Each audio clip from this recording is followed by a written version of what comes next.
Hello, everyone, and thank you for tuning in. I'm Kristen Boon, the Susan-et-Perry-Dellelce Dean of the Common Law Section at the University of Ottawa. I'm very excited to share with you a special conversation I had with the Honourable Sean Fraser, Canada's Minister of Justice and Attorney General.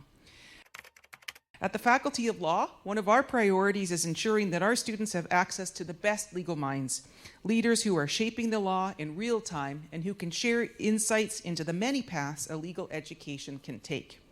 This episode is also a first step as we explore new ways of engaging our communities and showing the breadth and experiences that define the legal profession today. Minister Fraser and I spoke about his career journey, his work in criminal law, his ties to our law school, and the challenges and opportunities that come with serving as Minister of Justice. Thank you for listening, and I hope you find our discussion insightful and inspiring. Can you hear us well in the audience? Great. Well, it's wonderful to see you all. Thank you so much for joining us tonight. I saw that you were at Dalhousie just a few weeks ago, and I know that the political divides don't run as deeply between law schools as they do in politics, but we really appreciate your making the sojourn here to be with us. We have a lot of law students here in the room. I'm wondering if you can take us back to your days in law school. What are the memories that you have? What do you carry forward from your time then? Look, it's a good question. So I think back to those first weeks of law school, and my undergrad was in kinesiology, which I don't necessarily use every day these days. But I remember that sense in the first few weeks that you were surrounded by a bunch of people who maybe grew up in a household who had parents for lawyers, or people who studied political science and understood the different branches of government, or maybe somebody who had a minor in legal studies. And it can be an intimidating thing. And if you can understand that your ability to contribute to the conversations is going to be more driven by your willingness to actually engage with the materials, to understand them, to think deeply about them, and to discuss what you're trying to learn with people who have a different perspective, a different life experience than you do, you're going to quickly realize that you have within you the skills that you need to quickly catch up or surpass somebody who might be presenting with confidence that doesn't necessarily have the handle on the materials they think they do. But the biggest thing to me, going back to those times, was just trying to manage establishing real friendships with the people that I was going to school with, maintaining the friendships that I had going into law school, and trying not to drop the ball on those 200-page Supreme Court cases that you're forced to read through. Mm-hmm. I enjoyed reading all the material, but I think just it became an exercise in time management. I thought I was busy as an undergrad student. I thought I was busy as a law student. I think I'm busy now, and I keep, you realize as you build systems about how you manage your life over time just through doing, you really can handle an enormous volume of things. But as long as you're willing to engage in it and really commit yourself to it, whatever reservations you may have about your own place in the room, you can quickly climb over them if you're willing to give it your all. Great. Lorsque vous envisagiez de pratiquer le droit, qu'imaginiez-vous faire? Comment votre carrière juridique avant votre entrée en politique vous a-t-elle préparé, ou peut-être pas préparé, à votre rôle de ministre de la Justice et procureur général du Canada? Mais je n'ai pas un grand plan pour ma vie, mais la stratégie pour moi est juste expérience beaucoup de différents engagements dans l'école, dans les premières phases de ma carrière.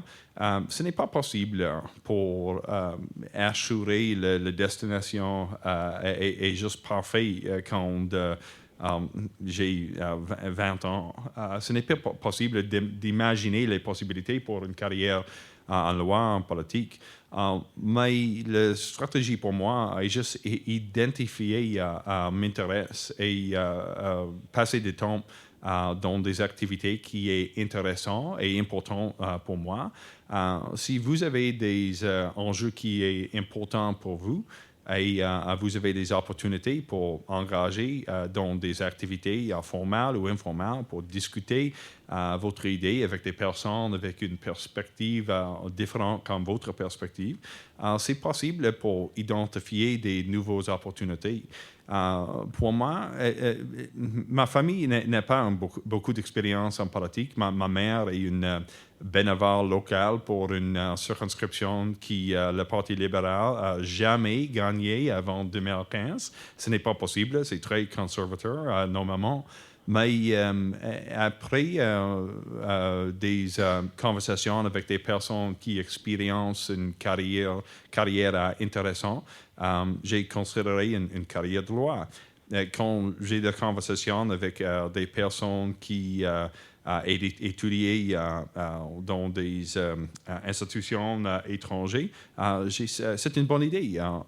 Je veux d'étudier les lois internationales à Den Haag et après cette expérience, j'ai une réunion avec des personnes qui travaillent dans des organisations sans profit dans des autres pays et j'ai voyagé à Afrique du Sud pour à travailler dans les droits humains et juste toujours j'ai considéré des engagements, des opportunités qui est intéressant et ce n'est pas une stratégie, mais juste fait les décisions qui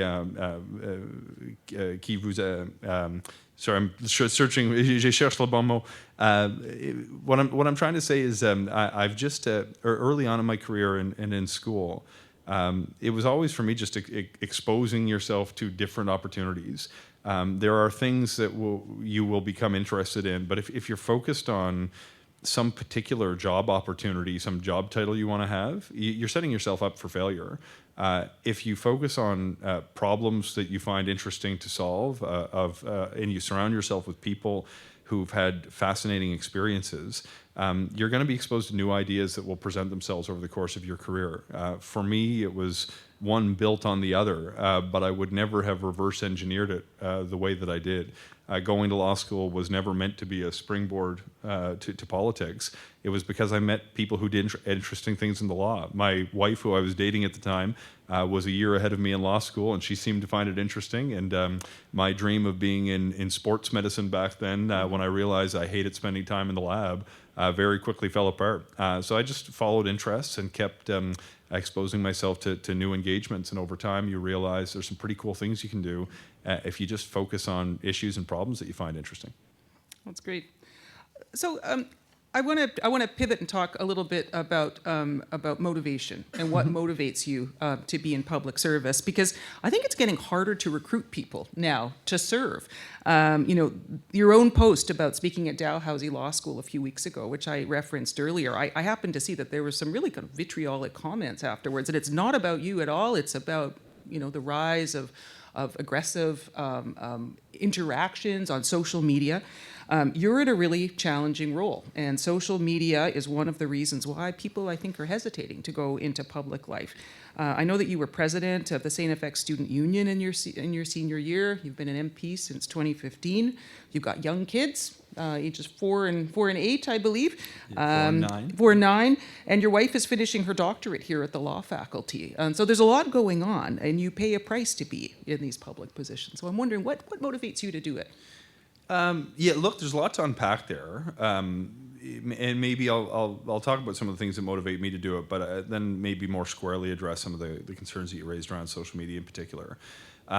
So I ran for politics for because there's a handful of things I cared about, and the things I cared about more than 10 years ago, I still care about today. And I think it's a very healthy exercise to just remind yourself why you sign up for these kinds of jobs. For me, I care deeply about making sure that people from my part of Canada, in Atlantic Canada, could find jobs that would allow them to raise their families at home. We always had to move away to find work. That was the way of life in Atlantic Canada. Some of us are lucky enough to make our way back.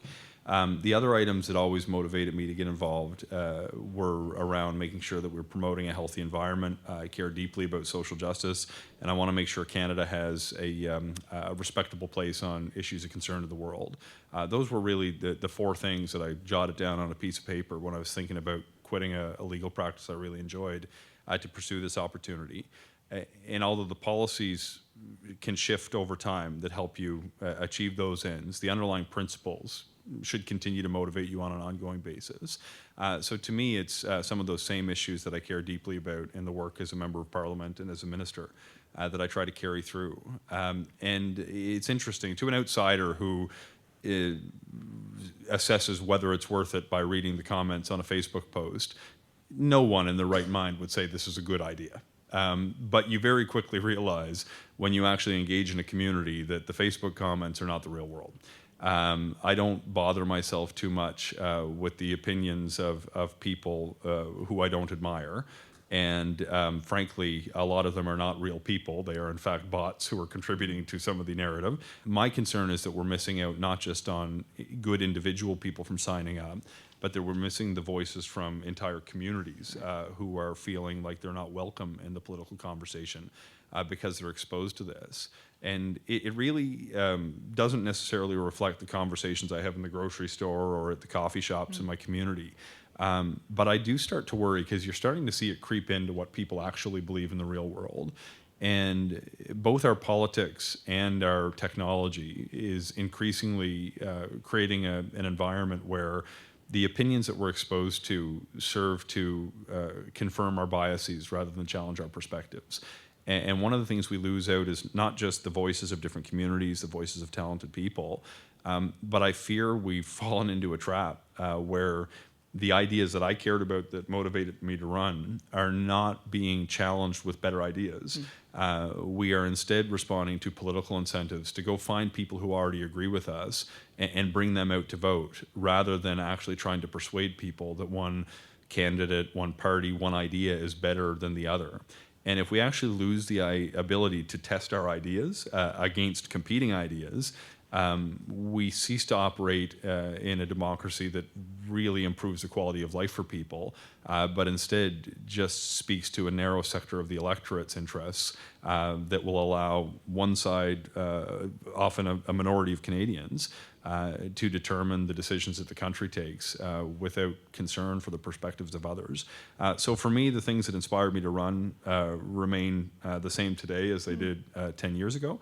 But I do have very serious concerns about our ability to achieve progress on the things I care about, not so much because of the comments being directed towards me and people like me, but the inability of ordinary people to have their ideas challenged and to present new ideas for people like me to consider, but instead responding to the political incentive to go chase people who already agree with you, rather than trying to persuade people about how you can implement those ideas best.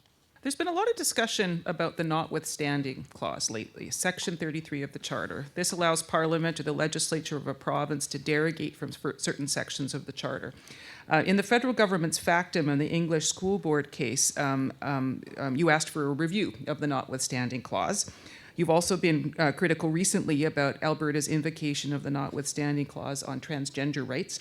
How do you respond to people who have criticized you on the concerns that you've raised about the frequent invocation of the notwithstanding flag? You know, we share a flag, but all of our provinces are distinct. And in a way, the notwithstanding clause is not a bug, but a feature of the system.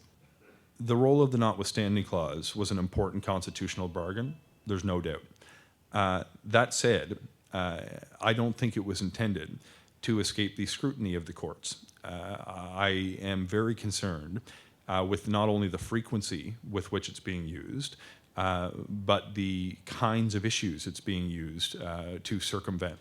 We're dealing with core rights and freedoms of Canadians. We're dealing with labor rights, with freedom of religion, with equality rights, with, in some instances, municipal elections or even bike lanes.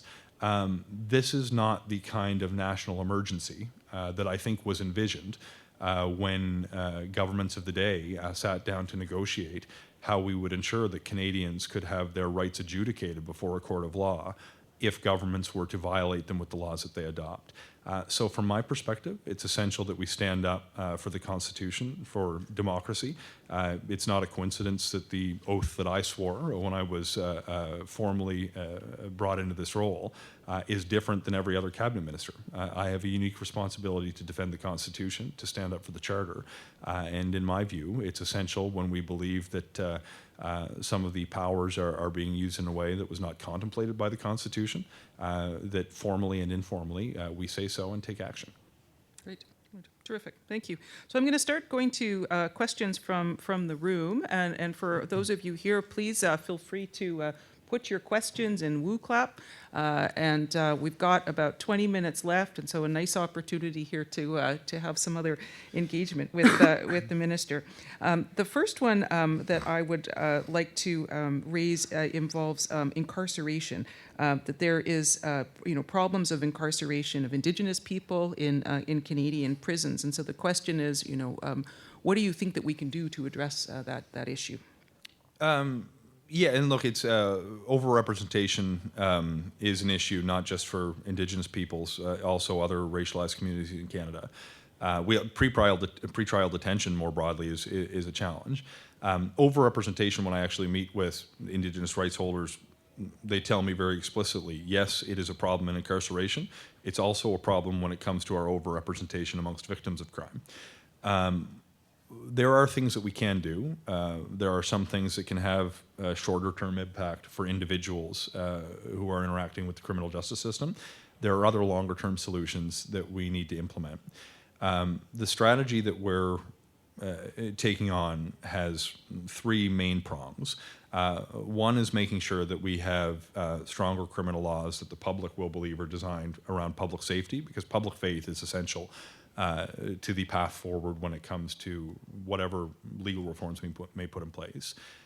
We certainly need to ensure that the front line is well equipped with both the policies and the resources that they need. But truth be told, the right answer is not to incarcerate more bad guys. It's to have healthier people who don't become criminals in the first place in the long term. This is going to demand a very serious level of investment in the upstream areas that we know will have a long-term impact. This is going to require us to have culturally appropriate policies that will recognize the disproportionate impact of housing investments on different communities. We need to make sure that we're investing in mental health and addictions. We need to go further upstream and look at whether communities have access to the recreational infrastructure for people to have opportunities to engage in their community, that we have early childhood education. We can't just tell people, though, that don't worry, 30 years from now, life will be better because we're going to make these upstream investments. We also have to recognize that there are inherent biases and systemic biases that exist in society and within the system.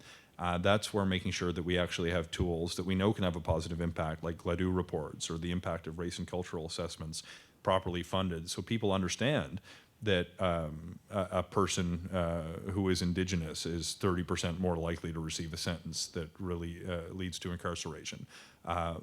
It allows decision makers in courts to assess why the person has arrived before them in the first place, whether they are facing charges that would normally have been dismissed if it was a different offender in different circumstances, because they lacked evidence to actually move forward with charges in the first place. We need to make sure that we have appropriate training, and some is good and some is not very good, to ensure that from policing to Crown prosecutors to defense counsel to justice of the peace to judges, that they actually have an understanding of unconscious biases that exist within the system that lead to this overrepresentation challenge that we have. So there are some calls to say we should change the criminal laws themselves. I resist some of those pressures because I do think we need to maintain public faith that the rules that we have in place are around public safety.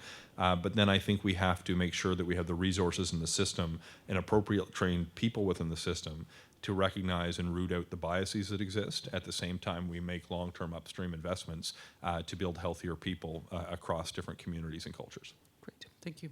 I'd like to ask you a question again from the audience about change and how you view change in your career.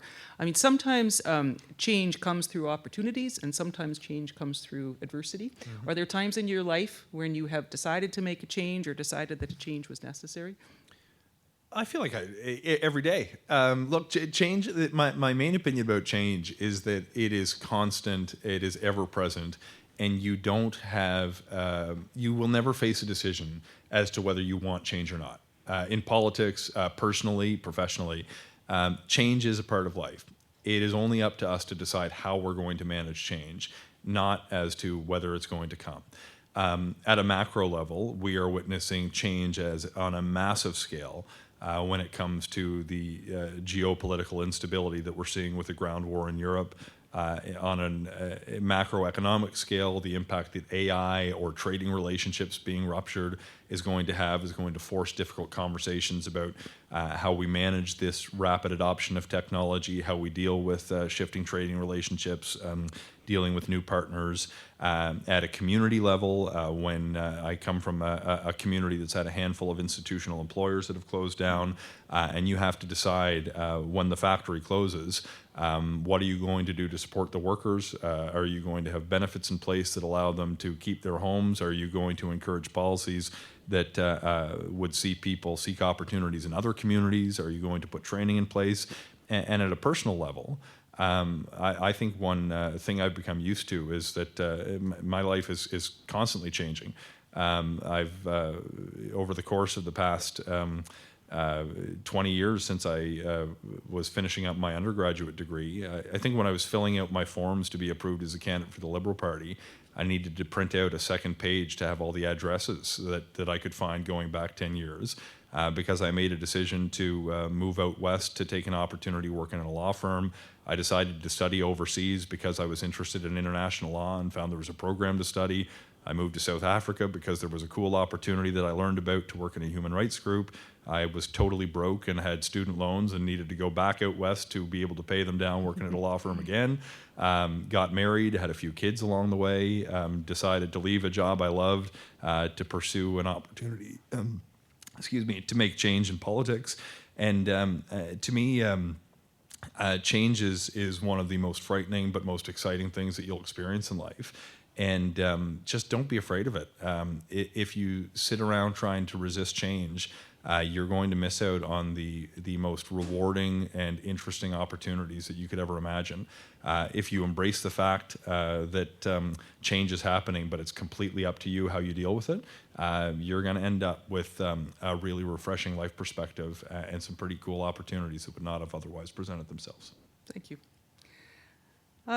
So you were involved in immigration before immigration minister, and there's been a kind of a healthy debate, I think, about immigration policies and the right level of immigration. Looking back, do you think that there's things that could have been done differently? Do you think that we're in a good place now in terms of how we're approaching immigration in Canada?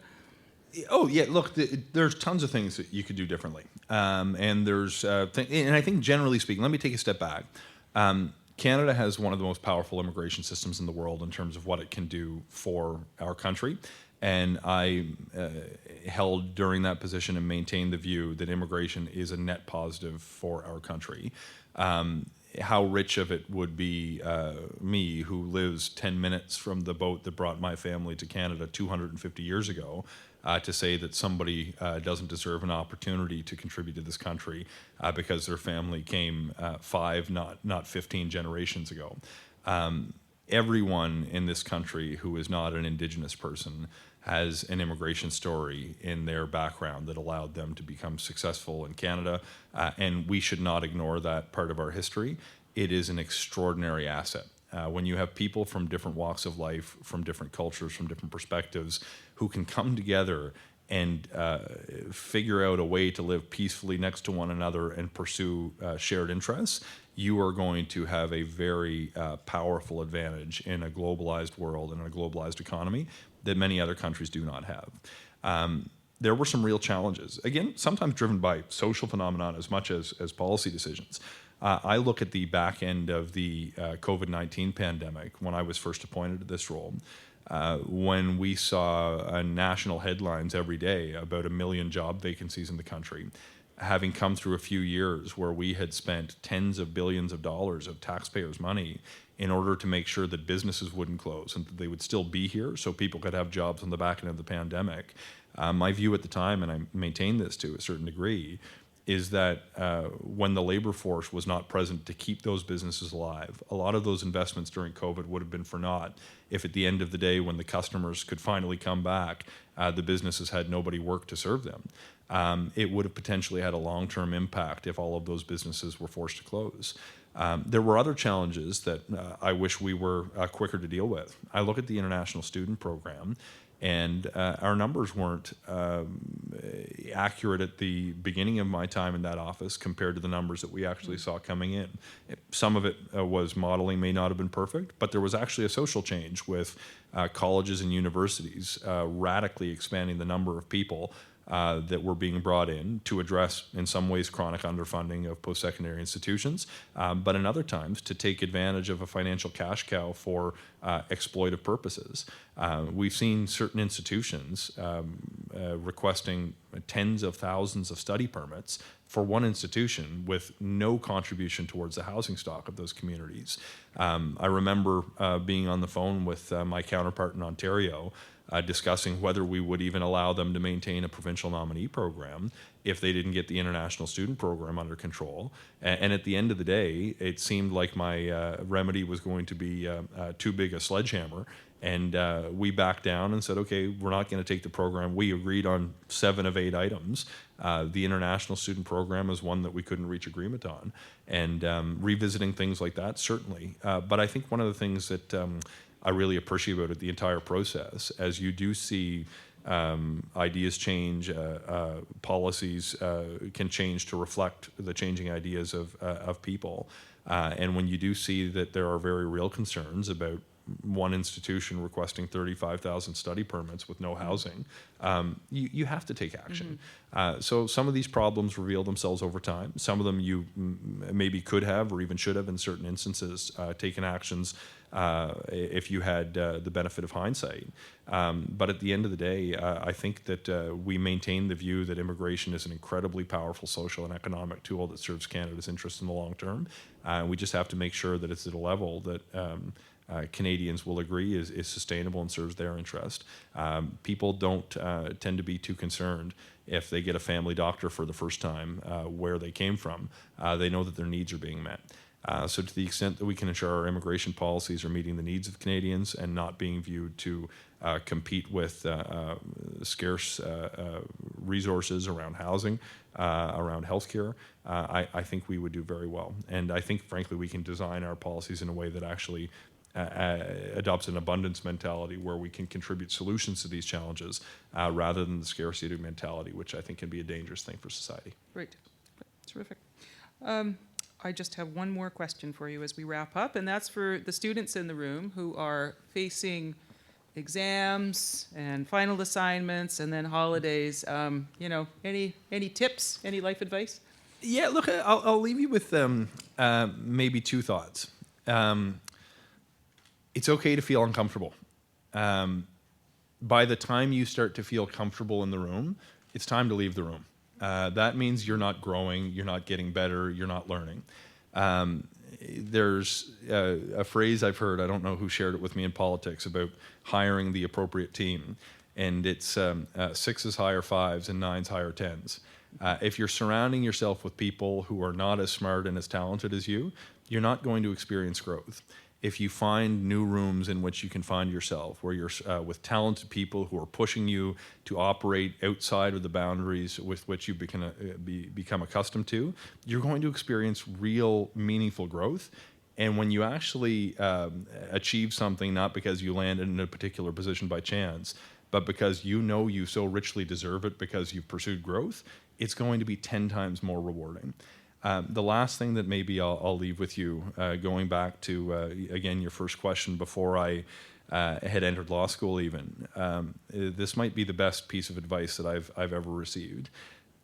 You're probably not only dealing with exams, you might be dealing with on-campus interviews coming up, job searches for the firms that you may hope to land with. The best piece of advice that I've ever received in my life was, don't focus on the job title you want to have, but the problems that you want to solve. If you can actually find things that interest you and just put yourself in a position where you can be exposed to those things, life has a really funny way of introducing you to opportunities that you could have never imagined, that will make your life more rewarding. You will be happier. You will be challenged and uncomfortable. But at the end of your days, your weeks, your months, and your years, I guarantee you, if you're spending time figuring out how you want to spend it, rather than spending your time on somebody else's escalator because you hear that's what you're supposed to do when you finish law school, you're going to be a happier person for it. And life is just too short to spend your time being unhappy. That's a really inspiring note to end on. Please join me in thanking Justice Fraser. Justice Fraser. Thank you.